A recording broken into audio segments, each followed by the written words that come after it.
a dynamic talent that impacted the game on and off the field. Whenever he touched the ball, opposing teams feared the damage that he could cause. But more impressively, this player was and is a better man.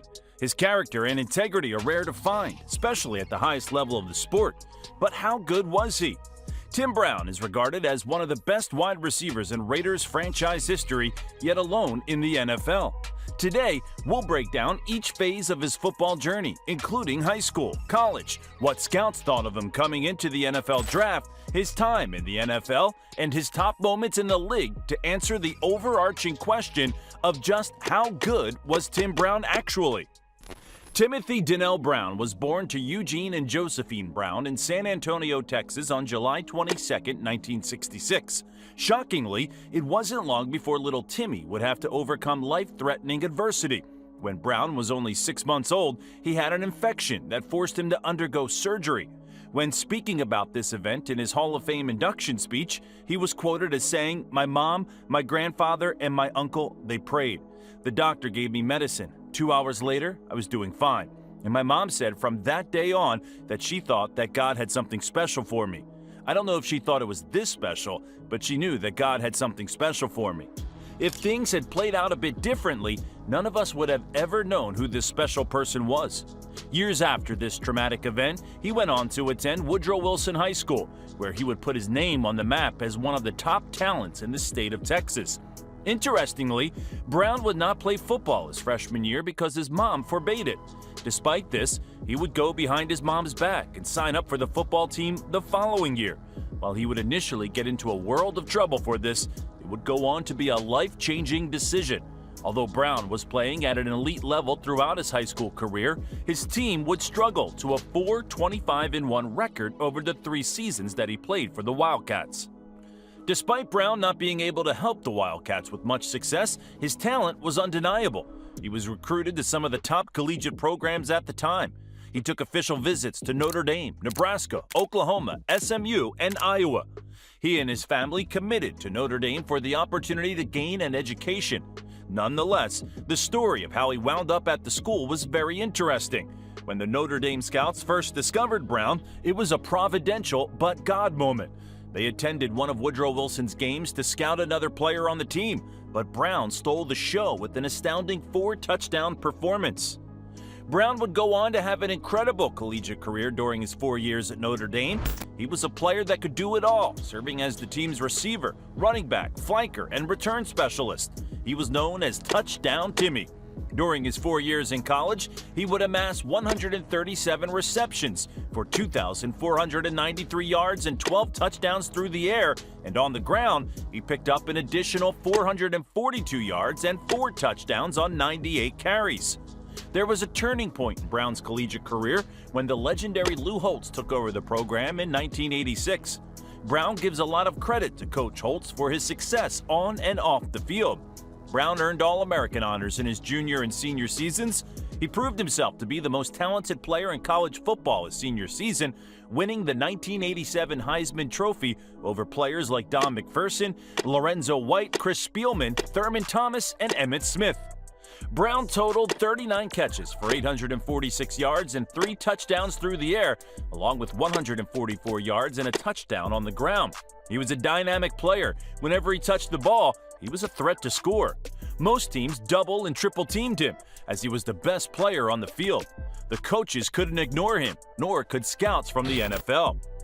Coming into the NFL draft, there was no doubts from scouts around the league that Brown would go on to be an elite offensive weapon.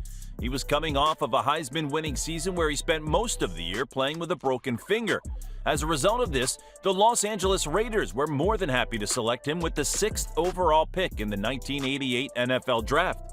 Following the draft, one personnel director was quoted as saying, "He should develop into a really good player. He has good size, good speed, he can run with the ball. Despite the problem he had last year when he was playing with a broken finger, he has good hands. He needs to polish running routes, reading coverages, adjusting the coverages." Notre Dame never really had a pro-style passing offense. They used him as a wishbone halfback, a receiver in motion all over. He needs to line up against good cornerbacks, learn how to turn them around, all that stuff. Brown's career would get off to a very hot start. The first time he touched the ball in the NFL, he returned it to the house for a 97-yard touchdown on a kick return. While it took him some time to earn the starting spot at the wide receiver position, he would start in 9 of the 16 games he played in.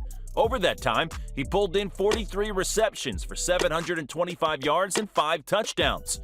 Along with this, he continued to see some action as a running back, picking up 50 yards and a touchdown on 14 attempts. Brown also served as a dangerous return man, leading the league with 1,098 kick return yards. He earned a Pro Bowl nod and finished 4th in the Offensive Rookie of the Year voting. However, after a very strong rookie year, his next 4 seasons would be much more shaky. After suffering a knee injury in the opening game of the 1989 season, Brown would be sidelined for the rest of the year. This injury would be a speed bump to his career trajectory, and he did not reclaim his spot as the team's starting wide receiver until the 1993 season. Despite his troubles as a receiver, he would still be one of the best return men in the league.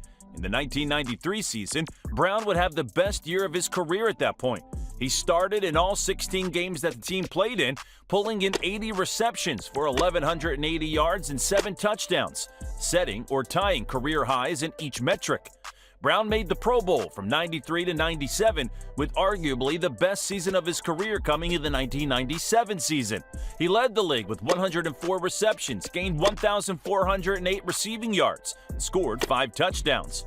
He spent 6 more seasons with the team before joining the Tampa Bay Buccaneers in the 2004 season. However, with Brown being 38 years old heading into this season, the Raiders coaching staff wanted him to take a lesser role in the offense as they were looking to develop younger talent. This led him to signing with the Buccaneers, where he rejoined John Gruden and played out the final year of his career. In that season, he still had a much lesser role than he did in the previous year with Oakland. He finished the year with 24 receptions, 200 yards, and 1 touchdown. Still a very impressive stat line for a 38-year-old. There are many iconic moments in Brown's career, from playing in the Super Bowl to lining it up with Jerry Rice, but arguably the most iconic moment would come in Week 12 of the 2002 season. In this game, the Raiders would take on the New York Jets. This was by no means a career performance for Brown, who finished the contest with 8 catches for 90 yards. He would set a historic mark, joining the short list of players to pull in 1,000 career receptions. Only 12 wide receivers, including Brown, have accomplished this feat, including Jerry Rice, Larry Fitzgerald, Marvin Harrison, and Chris Carter. Brown said, "I remember not being the number 1 receiver on that particular play. I was looking at them to throw the ball to Jerry or something, but all of a sudden I was covered by a linebacker and I looked up and the ball was right in my gut. I really didn't have time to do anything but catch the ball. It wasn't the big, explosive play I wanted it to be, but it was still great to get that 1,000th catch." Another iconic moment would come in the final season of his career during his time with the Tampa Bay Buccaneers. In the team's matchup against the Oakland Raiders, Brown would finish the game with 4 catches for 41 yards. However, the most important part of this performance was the fact that he pulled in his 100th receiving touchdown of his career. Making this moment more special was the fact that Brown was able to accomplish this career-long feat in front of the Oakland fans who had cheered him on for the previous 16 years. Currently, only a handful of receivers have also accomplished this feat, those players being Jerry Rice, Randy Moss, Terrell Owens, Chris Carter, Marvin Harrison, Larry Fitzgerald, and Steve Largent. When talking about this moment, Brown said, "It was the strangest touchdown I ever scored in my career, 27 years of playing football. I didn't know what I should do, whether I should celebrate or not. It was weird scoring a touchdown against the Raiders. When I got to the sidelines, I let loose a little bit more than when I first caught the ball. It was incredible to see the Raiders fans giving me that standing ovation." Tim Brown is one of the most talented receivers of all time. At the time of his retirement, he held Raiders franchise records in receptions, receiving yards, and punt return yards with 1,070, 14,734, and 3,272, respectively. He would end his career with 1,094 receptions, 14,934 yards, and 100 touchdowns as a receiver, 3,320 yards and 3 touchdowns as a punt returner, 1,235 yards and 1 touchdown as a kick returner. He was named to the Pro Bowl 9 times, to the Hall of Fame All-1990s team, and inducted into the Pro Football Hall of Fame in 2015.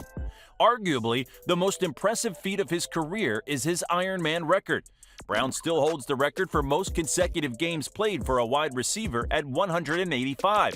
This spanned from December 14, 1992, all the way through December 7, 2003. This was made all the more impressive when considering that he had a serious knee injury so early in his NFL career. While he did not have the same level of peak as some of the other all-time greats at the position, it is undeniable that Brown is one of the best receivers of all time. His ability to bounce back from such a serious injury early on in his career and go on to have one of the longest careers of any receiver makes all of his already incredible achievements that much more remarkable. Do you remember watching Tim Brown?